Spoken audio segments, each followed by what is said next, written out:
And so if we're all set, I can most definitely go ahead and do that. Okay. Yeah, go ahead. Okay. So I can hear an echo. That's not too bad, but just want to let you know that there's that. Sorry about that. We're working. Oh no, that's totally fine. I trust me. Every time I go on Zoom, that's something we often struggle with. Um, it's my understanding that some of you have read the book, which is helpful. I don't have to. I don't have to go back and give you a sense of why you should read this book. So that makes my job a lot easier. I actually thought about talking briefly about how the book came together and how the writing process was, which I think some of you might already be thinking about. And so I felt And very if I lucky. interrupt you, No, go ahead. I'm not sure who has read the book, so if you don't mind description of it. Okay. All right. Thank you. Appreciate that, Annie, the update. Okay. So Call Me American, that's the title. In case you're wondering why in the world will you come down to such a title, I think that is where the story begins, right? I was a young boy growing up in Somalia, in a city that at the time was called world's most dangerous because Afghanistan was not destroyed yet, and Iraq and everything else just happens later. But considerably, Somalia was on the top list of places where you could never imagine visiting, right? And so growing up in such a place was definitely not an easy one. And so which also involves, there was no schooling system, right? No healthcare system, just nothing. Everything falls apart. And now the question is, how do you learn all of these things? The skills of speaking English and all of that. So that's where the title comes down into watching movies a lot.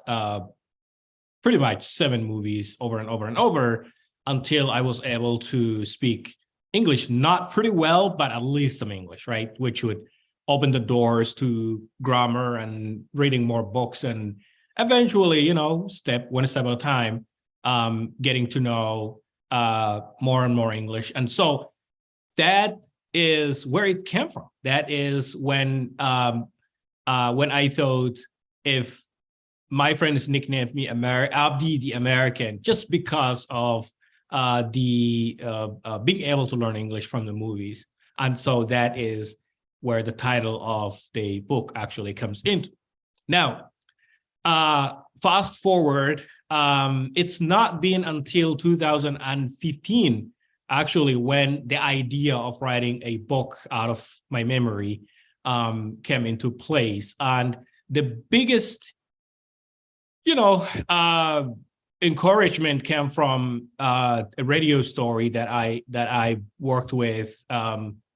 Some of you might know This American Life. It's a famous podcast, and so they did a story about my life, narrowly, just about 3 years of my life.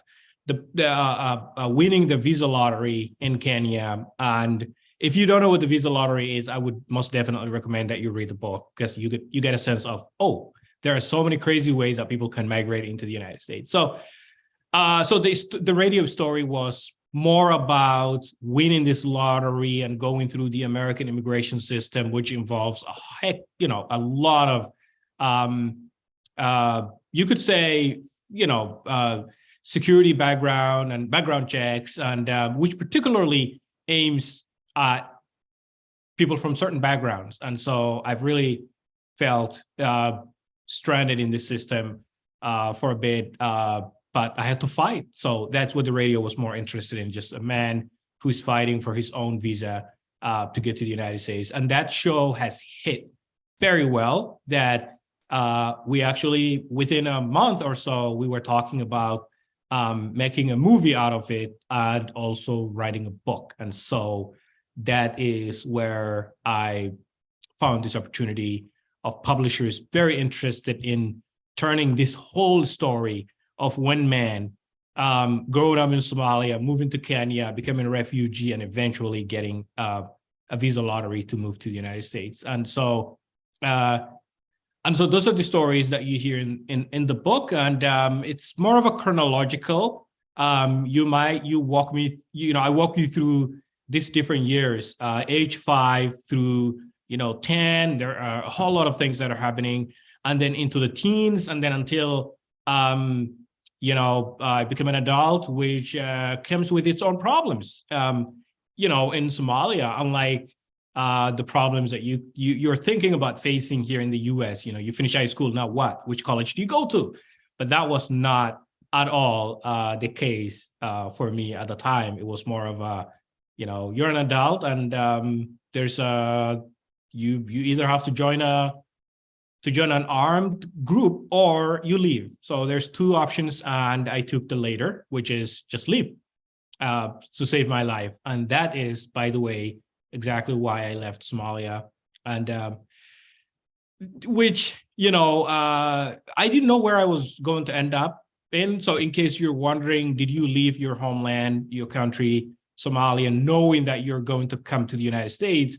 The answer most definitely is no. I had no idea where I would end up. But what mattered at that moment when I left was safety. I just need a place to breathe, sit and feel like I'm not being recruited, I'm not being targeted, a place where I could at least find some sort of a space to breathe. Not necessarily that I needed to go to school or find a job or anything else. The priority was safety, and that's what I was looking for. And by the way, and that's what millions and millions of people are looking for as they flee their countries. That's what they're looking for. They leave behind everything that they had known, homes, property, a lot of them, friends, family, just to be safe. And that's why we have over 100 million people globally as we speak, crossing borders and trying to find some safety. So that was the point. And now let me give you a sense of years, right? The year that I left Somalia was 2011. It's actually in March, so same month we're in now. And the year I came to the United States was August 2014. So we're still under 9 years. And I'm sure you're wondering, how does it feel now? And have I been back to Somalia? I have not. 12 years now, going into 13 years. Not only has it been the last time I saw Somalia, but it's the last time that I saw mom, sister, basically every other member of my family. It feels really terrifying. The thing that I keep thinking about every single day is when will the world be a place where people can freely travel and see each other. If you go to the United States State Department website and Google, or they have a search engine, if you write any country, Somalia, where it says it's level 4, highly recommended that you do not visit. So that's what they say. You could on your own risk, but level 4 really means this place is extremely dangerous to go visit. Is that what keeps me from going? Definitely not. Since I published the book, becoming a public figure and, everybody knows your story and all that, that itself is enough for some group to target you, and everything else that's involved, which is like, why did I leave? Why did I not join a certain group? So there's these activities and And so I hesitate going back. I could be definitely risking my life if I do. And my family can't leave either because it also involves a whole lot of they have to be accepted in another country, and they have to go through a whole process which might take years, like it happened to me and my brother when we were in Kenya. Anyway, so these and but I think if you're wondering, it's a memoir, of course. Yes.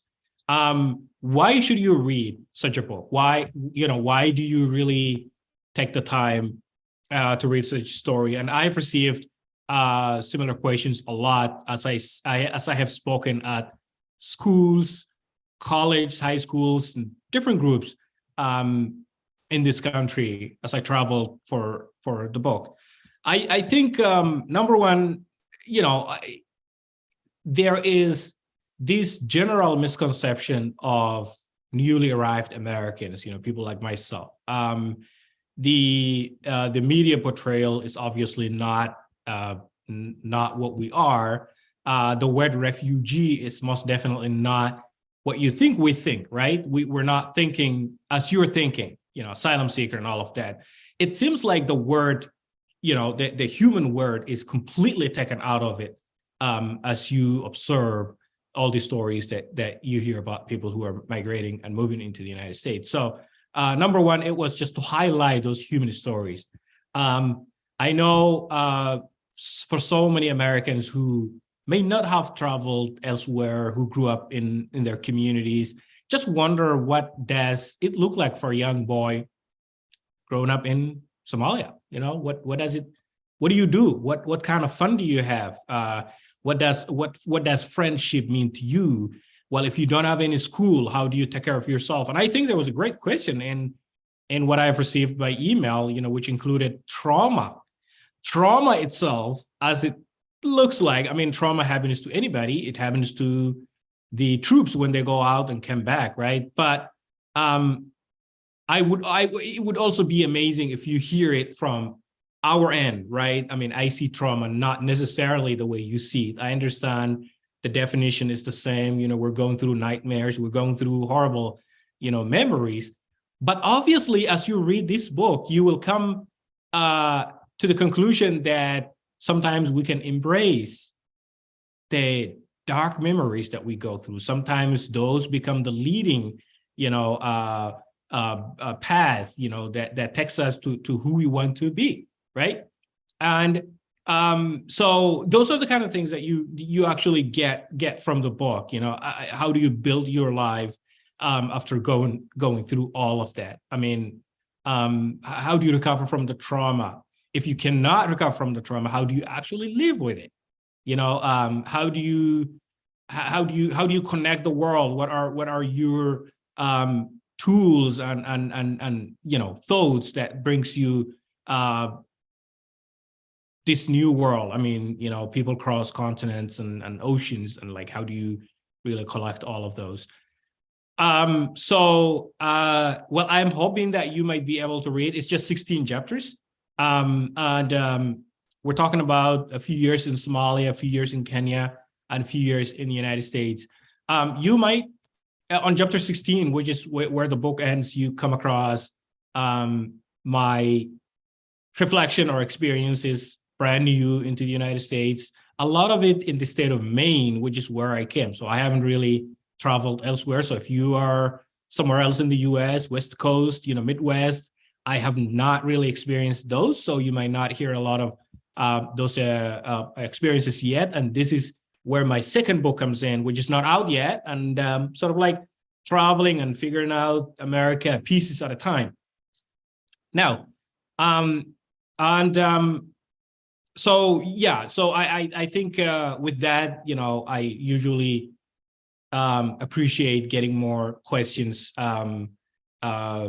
which could help me respond to beyond things that are not in the book. And if it's okay with you guys, I can go dive into questions. I have 9 questions, and I don't necessarily have to go chronologically, so I can select the ones that I really think are great at this time. One question that I find pretty interesting is question number 3, which is, how did you walk through the trauma of childhood with all the near death experiences?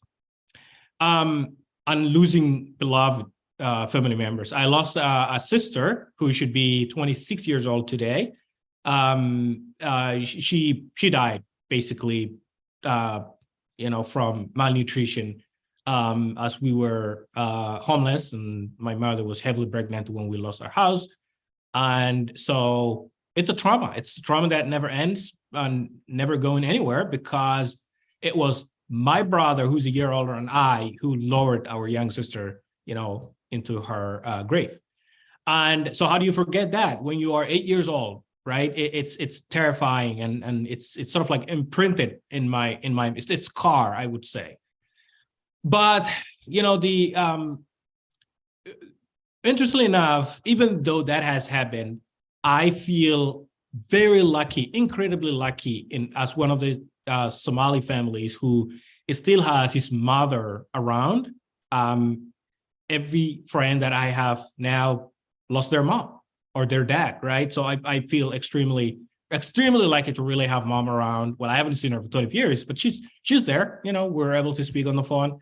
I am also lucky to have another sister around and a brother around. So I feel like my family somehow came out of, well, not necessarily came out of all of it, because my mom and my sister are still there, but my brother and I sort of like came out of it. So it would be terrifying, and I would be in an entirely different place if it was just me surviving and everybody else not. So we've become a team. My mom has always said, as long as we're breathing, we're lifting each other up in no matter what. We're going through hunger, drought, famine, wars, everything all together, and we did.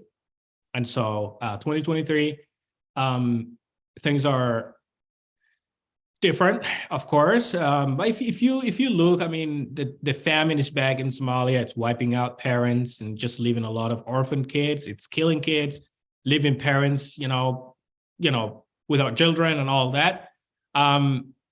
Now, the only I worry a lot because my sister has kids now. The oldest is 13 and the youngest is 4, right? I mean, so I'm an uncle for a few years now, but the fact that they all live there and grown up and there's no school for them, and there's this, so it to me, it's just like, again, a different episode of the same story, right? I fear for them. I'm scared for them. They're family members. And is there anything that I can do to help them out?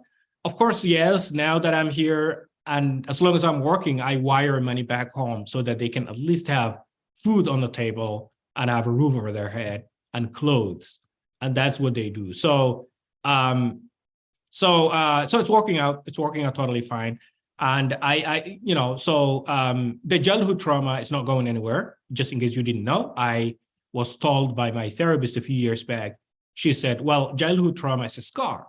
It's not going anywhere, specifically what I have experienced and my family experience. So that stays there. It's not going anywhere. You just have to embrace it. You have to deal with it in whatever way you can. Just talking about it might help. No, maybe being quiet and not talking about it could help. And that's absolutely true. I have some friends who don't want to talk about it. They want to try to ignore it. Going back to those stories, brings tears to their eyes. I'm not one of those. I think talking about those stories, like I told you now, my young sister, who should be 26 now, but who's not around, who just died because of malnutrition, because of famine.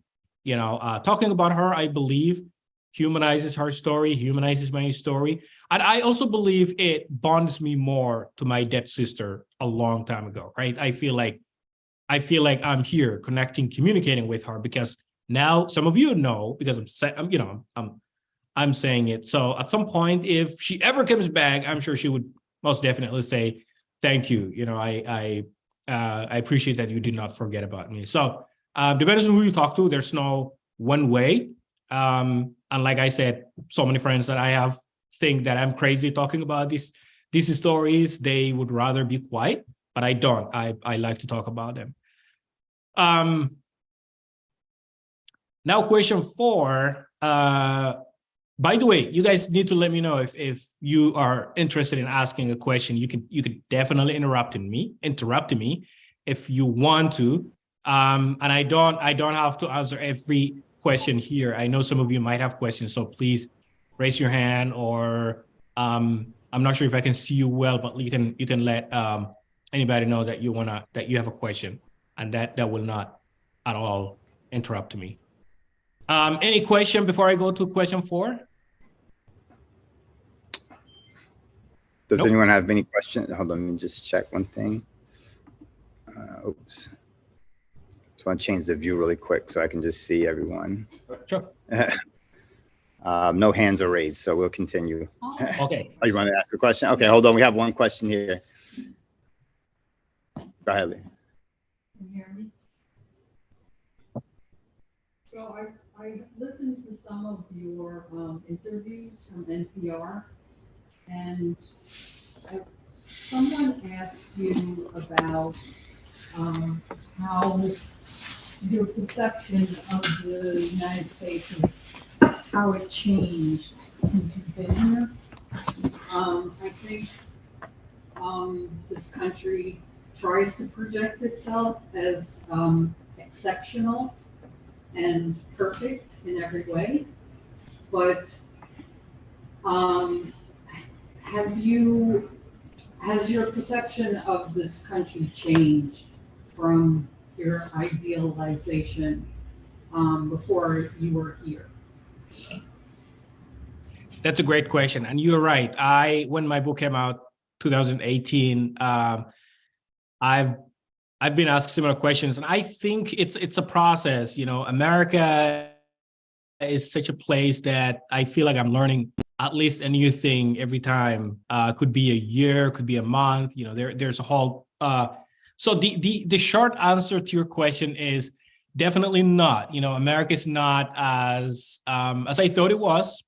But then now that's a great question. But like, I think about, what was I thinking about the United States before I got here, right?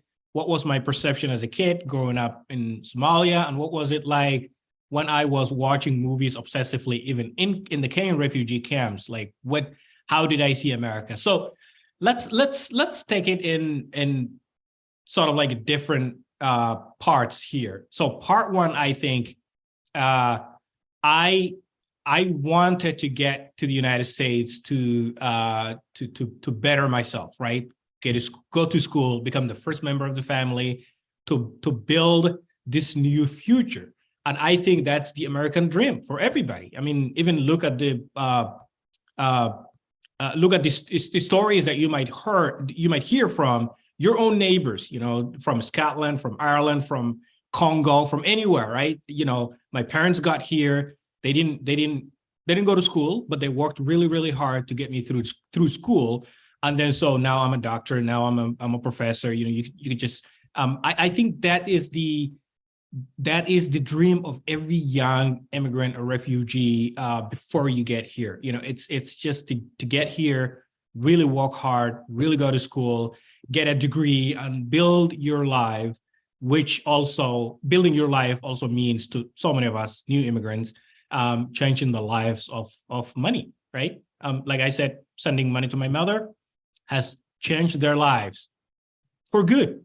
A roof over their head, food on the table. I mean, that's not what they actually thought about getting before I got here. But so that's that, and I think we all appreciate that. That's the opportunity that we can get into the United States. But then one thing I would like to say in part 2 is I actually never looked at myself as a Black man in Africa, right? In Somalia and in Kenya. Nobody's ever really even mentioned it. We don't talk about, hey, you are a Black man. That was not a thing. I understand it's a different experience for those who grew up here, but coming to the United States with a dark skin from the continent of Africa just entirely changed things. Now you're in a box, and you have to accept that box, you know, that you belong to a certain group, not only a certain group, but imagine all the experiences we went through in the last few years with the president who was banning certain countries from moving here, the shootings of Black men and women. All those have most definitely kept me thinking, maybe it's not the last place. Maybe someday I really need to go back, to my country. And I really thought about that, because one of the reasons I wanted to be here is to feel safe, to feel belonging, which with what has happened in the last few years most definitely takes all that away from me, and for many others, right? And so yes, that is not what I thought about the US before I came here. I actually didn't. I didn't think about that. I might think about going back to Somalia if Somalia finds peace, that I feel like I could be better there than here, because I just don't like the whole, that I could get targeted, that I could get pulled over for no reason, or being shot at, and as my mother said, it would be extremely terrifying if they shoot you because you're a Black man. So yes, that is, I hope that answers your question. Is there any other question? Nope. Nope, no hands raised. Thank you. That helps a lot. And Thank I'm you. glad you're- and I'm glad Thanks. you're safe. I appreciate that. Thank you. Now question 4 is, how has your faith? All right. So to those of you who may not know, I'm a Muslim, and if you ever look up Somalia, we are one of the homogenous countries on the face of Earth, meaning you don't really see a lot of other faiths or that much diversity, which is boring itself, right? So that's what I do. That's my faith. But the question now says, how has your faith evolved from being under constant pressure to practice, and now being away from the environment?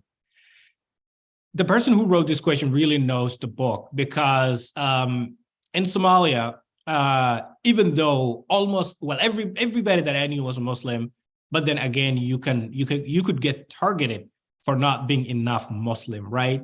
Watching a movie was not really a good idea to some, even though Somalia was a Sufi Muslim, which is one of the amazing things that I really liked growing up. They don't really interrupt your life. There's a sense of freedom in the Sufi Muslim, but then by 2006, everything has changed with the arrival of a more like Al-Qaeda linked group, Al-Shabaab, who were not okay with me playing soccer, me watching a movie, and so they would throw hand grenades in these places, and all the crazy things that they can think about. And one time, go on a Friday morning, go into the beach with a woman well, we were teenagers, but that got me into so much trouble. So now the question really says, how has your faith evolved? Well, first of all, I think I have experienced weird situations in the US itself where, where someone has somehow asked tough questions about, why should I go to the mosque and leave work at 1 o'clock on Friday? And I was work. My first job was construction, and because we're in America, they expect you to work 5 full days, right? That's what you sign up for.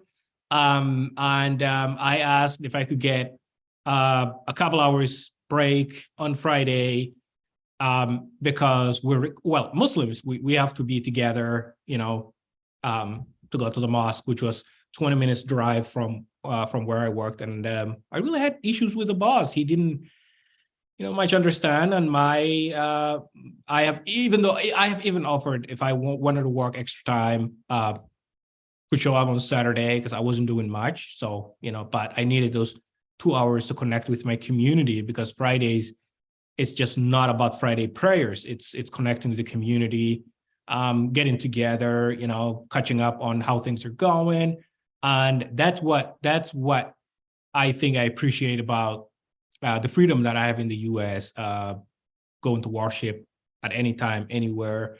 But then again, if you look really deeply, a lot of us are going through this trouble because the American work environment do not recognize those values in our faiths. And so and when I became an interpreter and left that job, I experienced the same situation with other clients that I worked with who really had a hard time. There was a lot of, I quit that job because of the things that were somehow related to work and fulfilling the duties that they had with their God.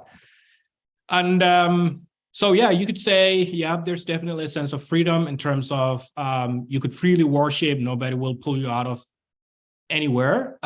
We have the law that protects us, but then again, if you look deeper, you really are, you're getting a sense that employers don't like what you're doing, kind of, and so that's.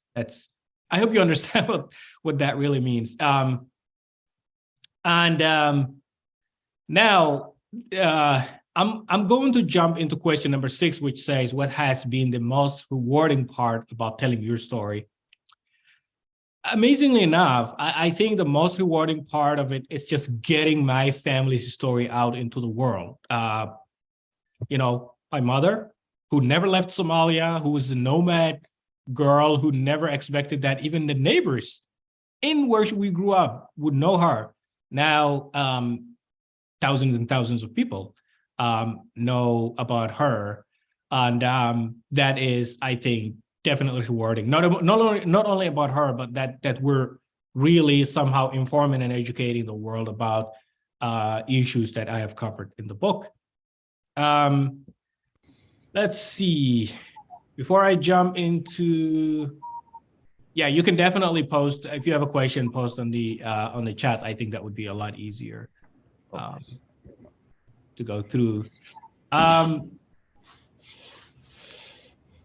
Let's see. So that covers question number 5. Now is we're talking about the previous administration and the travel ban. For those of you who may not remember, early 2017, the former president came up with a travel ban, which basically was a Muslim ban, right? And they tried to add up a few more countries that were not Muslims, but once they said it, which was extremely racist. I think Somalia, Sudan, I think Yemen was in it, I think Iraq was in it, and many countries that were predominantly Muslim. But I wanted to tell you one thing that's also in the book that you might, if you go up into chapter, like last 3 chapters of the book, that you get a sense. My brother, he's not in the US now, but I will tell you in a minute where he is. But he was a victim of the ban, the Muslim ban. My brother moved into a refugee camp in 2004, and then he's been registered as refugee until 2006. And then in 2006, he was accepted to further process his case at the US Embassy in Nairobi. So my brother has had, surprisingly, more than 5 different interviews in 8 years. That's a long time for a refugee to go through all this process. And eventually, he was one step closer to moving to the US through that process. And unfortunately, the travel ban has arrived, and my brother's case basically evaporated. It just ended there. And it's been, one of the worst disappointments that I've ever faced in my life, and feeling like, and I'm not ashamed to use this word, betrayed. The Americans betrayed. I mean, the president, obviously, and the administration betrayed his American dream, and the doors closed in on him. If it was me, if I was still in Kenya in 2017, most definitely I would not be here. The travel ban would also keep me away, right? Luckily, I was here. I've arrived in 2014 when Obama was still the president. But my brother was caught up in that, and so his case didn't go through, and they rejected him for good. Now he's in Canada. The U.S. didn't want him, but Canadians opened their doors. And there's how he got there definitely takes another 2 hours for me to talk about. But there's a second book, which I hope you guys might be able to read. So that's my response to question number 5, which is the Muslim ban in 2017. Is there anything, now this is question number 7. Is there anything that I really wanted to put into my book that got cut? Yes. So many things that my publisher was not able to fit into the book. And I was extremely disappointed, in that. And, again, you're only writing one book, but I'm sure everybody's story is way more than one book if you really think deeply. And I can name 2 things that were taken out of my book. One of them is related to my childhood. Growing up in Somalia,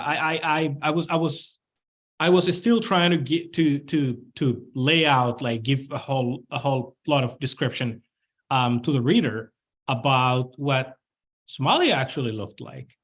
And there's 2 things that are very famous if you're a Hollywood movie fan, if you watch a lot of movies about international things, and you might have heard of Somali's Pirates, and also Black Hawk Down, which is another movie. I wanted to highlight more of the human life rather than the dark, spooky things that you could get from the movies. And so we played a lot of games, way more than soccer, and way more than hide and seek. And all those childhood games that I think we have invented in ourselves in Somalia, which was a huge distraction from all the bad things that were happening around us, that I wanted to include into it, because somehow children in this country would also love to know of those beauty, joy, and happiness that do exist within a war-torn country. My publisher decided, well, soccer and hide and seek's enough, so let's take up everything else. So as one. And then I think the other one was Kenya. I've lived in Kenya for 5 years, even though there was a sense of safety compared to Somalia. But I also wanted to include a lot of details in what being a refugee, having a refugee paper or document in your pocket really feels like, right? And some of those were also taken out, unfortunately, because we could not fit everything into the book. And a lot more. But so yes, the answer to the question is, I just wish everything could fit in there, but maybe we could end up a book that was this size. How is my family doing? That's question number 8. They're doing fine. Like I said, my brother is in Toronto, Canada, just 9 hours from where I am. So if I drive up, I could have I could be there by midnight, but I visited them a couple times, and we're getting together sometime this summer. But it's great to be on the same time zone with my brother, but the rest of the family, my mom and my sister, are all in Somalia, and we don't really know what to do with them. We cannot get them here. It is the American immigration system doesn't really let us sponsor, family members who don't have passports, who don't have any documents. Again, don't get me wrong. Like, if you are from a country that the U.S. recognizes, say, for example, I'm going to give you an example. If you're from England and you really and you have an American passport or citizenship and you want to sponsor your mom, it's a lot more easier. than me, because number one, the U.S. State Department does not recognize any Somali documents. So if my mother has a passport from Somalia, the U.S. would say, we don't recognize it. So how should I get them here, right? So I'm stranded at this moment, and I'm hoping that someday I wake up and the U.S. government would say, all right, we recognize all those documents, and then I will most definitely go ahead and start processing to get them here. If there's one takeaway that people gain from the book, I think, this is as good as this question sounds, but I don't think there's one takeaway, if there's an author that really says just one takeaway, I would be very surprised. I think it's like 5-6 different takeaways.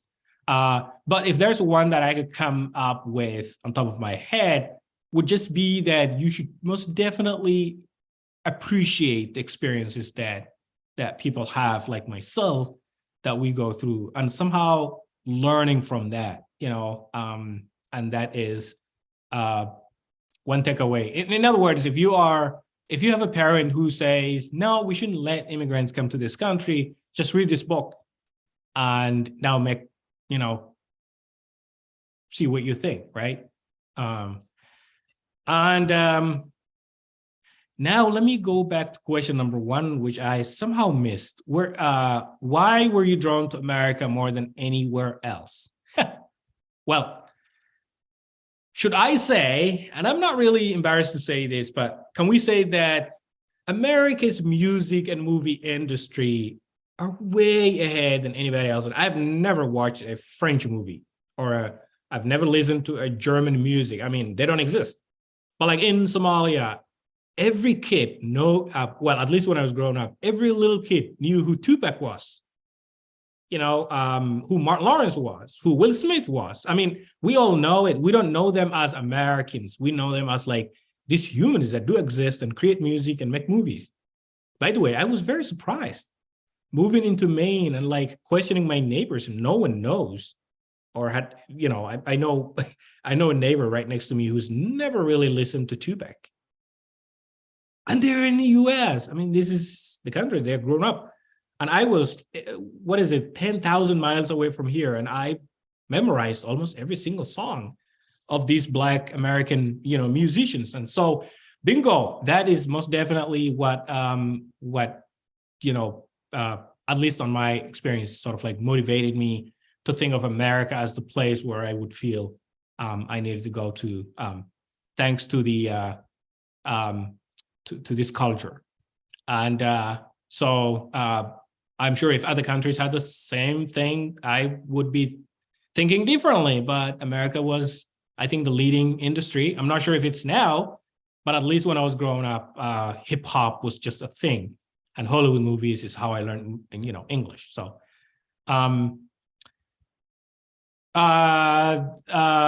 yes. So I said I learned English through movies, but like, what were some of those movies that I saw that helped me speak English? Commando, that's the name of a movie, by the way. And the actor is Arnold.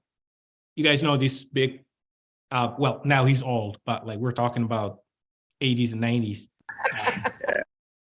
He was very muscly, and I had seen, and he's, by the way, in case you didn't know, he's another immigrant from Austria, and he himself had seen American movies and was inspired by I don't know if you guys can remember Tarzan films, and so he moved to the U.S. really by the inspiration of all those movies, and that is the America. So he inspired me and others, to get here. So his movie is The Terminator, who hasn't seen The Terminator and who's from the 90s kid, right? I mean, I had seen it way before I got to this country, a million times.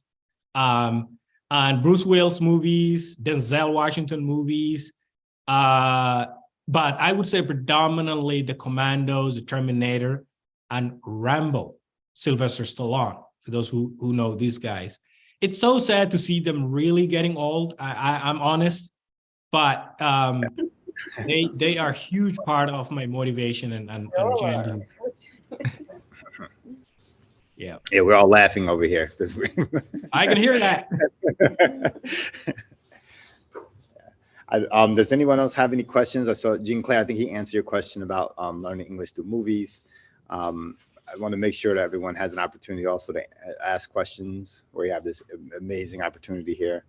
So if you do have a question, you can unmute now, or you can continue to listen and raise your hand or type it into the chat, and we'll try to get that answered. Kazi, you have a question? Go ahead. Yes. Assalamu alaikum. Walaikum salam. Hey, listen, I'm inspired to move to Africa from Togo to America. Well, we can go together. I'm serious. You know, I've been to Africa 9 times in my lifetime. Since moving here to New York, I traveled to Africa in 1981 while in the military. Africa is home for me. I'm highly inspired to just try. I didn't get to hear everything. I didn't know I came at the tail end of this whole situation. Please forgive me for that, for all of you. I'm serious about that transition to Africa. I was supposed to go to Ghana this year, but things didn't work out. I got to get a lot of promises from people, and they don't come through. I don't know if they think I'm bull crapping, but I'm serious about I'm thinking about Ghana as home for me. Because here is just not panning out. Even in this community which I live right now, it's not serving me at all. I feel alienated. And I want you guys to know that, all of you who know me right now, I need support emotionally and spiritually, guys. I'm serious. I'm in a bad way because everything is just not panning out in one iota for me, or for what I do and what I have done in the past. To support the community, offer to the community a gift of African culture. I don't know what you do for a living now, brother. What do you do? What's your assignment here in America for employment? Well, now currently I work with a nonprofit. I am a communication specialist for this nonprofit, so it involves a lot of organizing and connecting and building contents and all of that. So that's my full-time job. And writing is a part-time job. I mostly do it at night when I can. And I also would like to take the moment to say, I hear you on moving back to Africa. I think for people like you and I, and specifically the native-born Black Americans, the resources in this country are all taken up, right? There's plenty of opportunities and doors open back home. And I have a friend who always says Africa is the future, and I strongly agree. Me too. We just need to find the right people.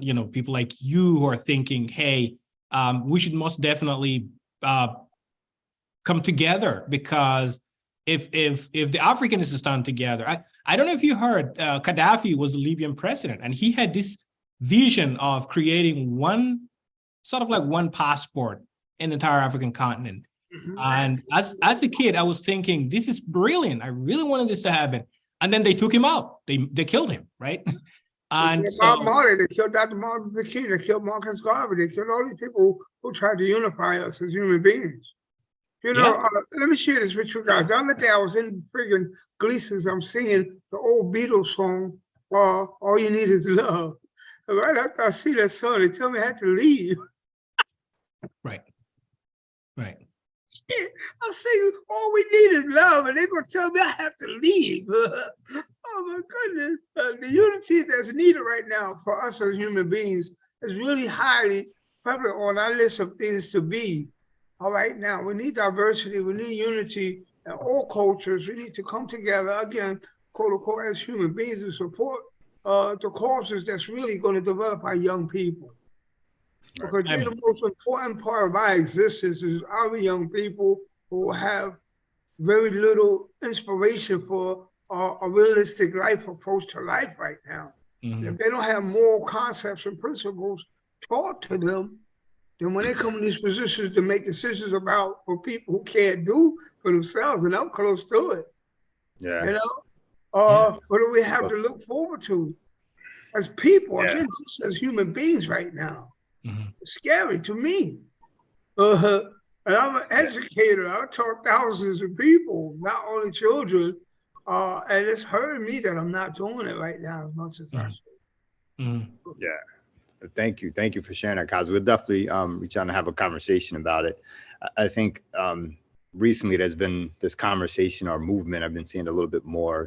It's prevalent on a lot of different platforms as well as on social media about this whole idea about going to Africa and really investing in the continent. Is that something that you've had conversations about? Have you been part of those conversations either with family or friends or other people in your communities that you communicate with? Is that something you've talked about? Well, first of all, a lot of Eastern Africans are definitely not only going back, but they're building this network, right? Right. My friends from Djibouti, and Djibouti is a beautiful small country. You can drive through it, I think, within 5 hours, right? But I see their community here in Maine building that network where they're able to have a family there and family here and moving back and forth because we're living in a planet where you can travel as much as you want, at least for now. And I also think it's the same for Kenya and Sudan and other places. Somalia is not that much because of the war, so going back is definitely not ideal. But I can see, and also let's go up to the West Africa.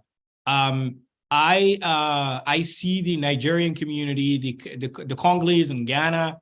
As long as you have a sense of security and safety back home, people are connecting. They're taking their kids up there for a summer vacation, 3 months or so, here to go through school and get all the kinds of education that they need.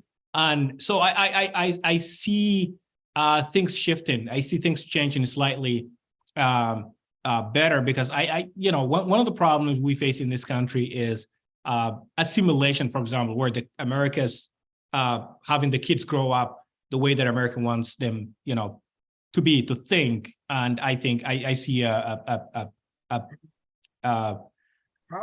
see a pushback from the community these days where they're thinking, you can be physically in the U.S., but you can think about home as where we came from.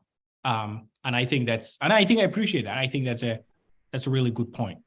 So yes, Africa is home for me. you got it.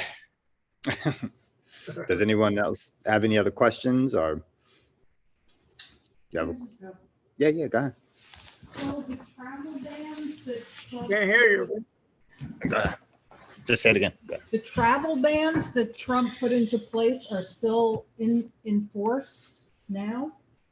No, I think it was lifted by the Biden administration immediately after he took office. Okay. So that is definitely, well, I mean, again, it could be yes, but I think coming to America is not as easy as people think. So in that case, there's still a travel ban, but it's not really the way it was when Trump put it in place. I know a few Somalis who have arrived within the past few months, so that basically says it's not still active. Thank you.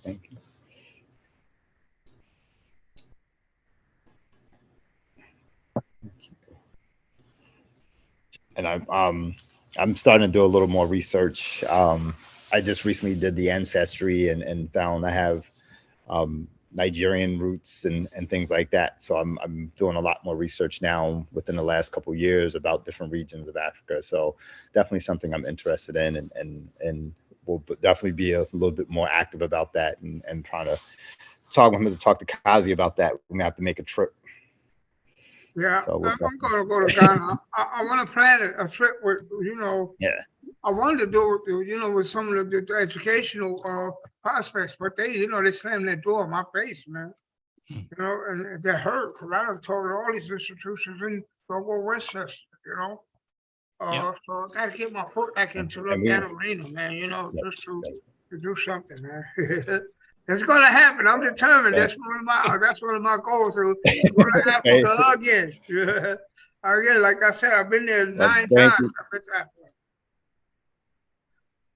Thank you, Kaz. We have another question here. Thanks. So when you came to America, and did you find supports that helped you get more familiar with things in America? And today, now that there are small communities of people, you know, bigger communities of people, are there places that are available to you, like to congregate and to build strong together here in the United States while you're here, you know? Well, I did get a support. I luckily had a family in not a related family, but friends that I have met, friends that I have met by email a while ago, who actually turned to become good friends, and then somehow we became a family.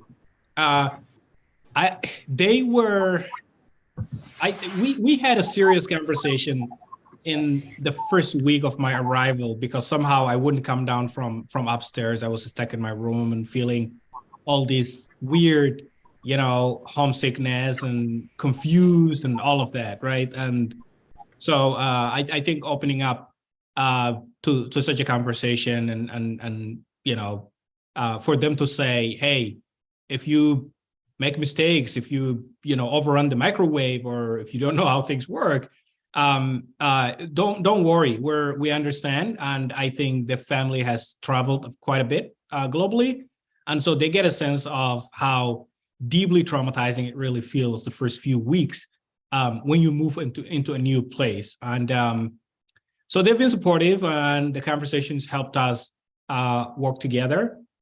I think it was a bad idea that they put me behind the wheel, because I crashed into the brand new garage.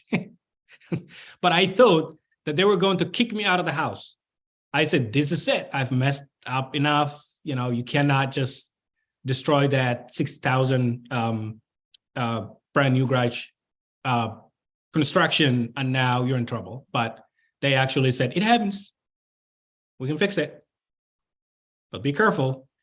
And so we now we actually talk about it as it was a fun moment. But I remember my heart beating faster than anything else. And that was really extremely helpful, you know, to have people who can put up with you as you go through these stages of adjusting into the new life. But yeah. I have, I guess there's two separate questions. One, you spoke about learning English through movies and the perception you have about America, I guess, through those movies. What was the shock value, or what's the difference when you actually got here from your idea that was portrayed in those movies is one question. And I'll ask you another question afterwards. It's a kind of a separate question, but from that movie perspective, because we constantly talk about the perception, especially of Black Americans, is really identified through entertainment and movies from people from other countries, because they don't have that direct interaction. So from the movies and your experiences, you know, what was the value when you actually got here? Well, first of all, I think one of the major, should I say surprises or shocks, you know, coming from the continent of Africa and moving into America and really getting to know the African American, you know, history and right, because they don't teach us those, you know. I have not known anything about Martin Luther King, you know, Frederick Douglass. I didn't read a single piece of them before I moved to the United States, because we're not exposed to. Somehow we only see African Americans or Black Americans through the entertainment, as you said. You know, it's hey, here's Tupac, things look cool, things look fine, you know, here's a movie star. And these actors and entertainment people are living entirely different when you really look at the realities on the ground. And I think, you know, firsthand experience for those of us who move into here and getting to know. And by the way, Maine is one of the whitest in the country, weird enough. The African American has a deep history in the state of Maine, but the Black community were kicked out of this state a while ago. And now Maine is trying to have, newly arrived Black folks sort of like stay here. I think the conversation is happening. But then one of the things that was going through my mind is, it's a white state. The Blacks who really build the roads, the train, all the system here. You only see their histories, like if you visit the museum, but otherwise they're not physically here. The closest African-American community that you might encounter is just going to Boston. It feels like going to a different country. And that's how I always felt, going to New York or Boston and sort of like getting a sense of, there's more Black people here. It really feels so cool, that sort of a thing. And so, I think one thing I've really, really learned is that, first of all, I forgot the gentleman's name, how we're really the same, right? We have the same roots. A lot of the African Americans were taken from Africa and somehow, I believe, without their consent, got here. The enslavement history for not non-native born Black man, when we read those stories, I kept thinking, what if I was here 400 years ago? It's entirely different. And not having the ancestors who've been enslaved, in this country, and somehow puts me in a place of respect for those Blacks who've really been through all of this. And then look at all the, what we share in common. I think the resources, we're really struggling in college, not because we don't know how to study, but resources, right? It feels like doors are closed. It feels like the small number of people who have the wealth in the country and all the opportunities, we're not included, and I know we keep talking about equity and diversity and all of these, but I think there's to be a lot more conversation in terms of speaking about the concerns of the community, the Black community that have lived here for so many years. And then, once, you can't answer it one time, but at least like start it, accept it, and have this conversation, move on, and then I think once African Americans have those opportunities, we will. I think we're included somehow in that spot. So, my second question has to do with immigration, I guess, policies, and how your conversations are influenced by what's going on to a similar situation that's going on in Ukraine. That's a war-torn country, and how the resources are being afforded to those refugees or immigrants that are coming in. Does that influence your conversations that you're having with either trying to apply to have people to come over, or is that part of like some conversation you have behind the scenes with attorneys? Like, how is that influencing the attempt to try to have family come over from Africa? Well, first of all, we know that because the U.S. pulled out of Afghanistan, in October out of nowhere, and there was the APA program to bring the Afghans, and then the situation in Ukraine happens, and then there's the U4U program, which gets Ukrainians as fast as, into the country. Why not my mother? I mean, it's been many years, right? So I see there's definitely bias in the system. We all see that. I think the Black stories are completely gone out of the media in the last few years. You don't hear that. What media in the U.S. has even covered the week ago 20 Black migrants who drowned in the waters between Italy and Libya, right? People risking their lives, just as desperate as anybody else, to find a better place to be safe. We're not seeing that. So sadly, politics, we're hearing about Ukraine and Afghanistan. And I'm not saying you know, I'm not saying that the Ukrainians should not come here. I think they should, because I know what a war really feels like. You know, it's Right, exactly. terrifying. But I also think that it questions the U.S. immigration system. It definitely has to change. You know, and Right. in some ways, because the U.S. has drones flying all over Somalia as we speak, you know, bombing places and killing someone's ankle because Right. they think that ankle is a terrorist. It's happening 2023 in March, you know, but you don't hear that that much. So, to me, the conversation is more of a just stop doing that, stop bombing people, because that's not how you defeat terrorism. You know, why have not you learned from the Iraq, Afghanistan lessons? It you know, bullets don't change nobody's mind. You just need to invest all the money that you're using in these ammunitions and rockets into like changing people's lives. Yeah, thank you. Does anyone else have any questions, comments, or anything they want to share? I have one more thing. Yeah, absolutely. Please ask. Are you still going to school for political science? I graduated Boston College last year. Nice. Congrats. Congratulations. Yes. Thank you. Yeah. Yes.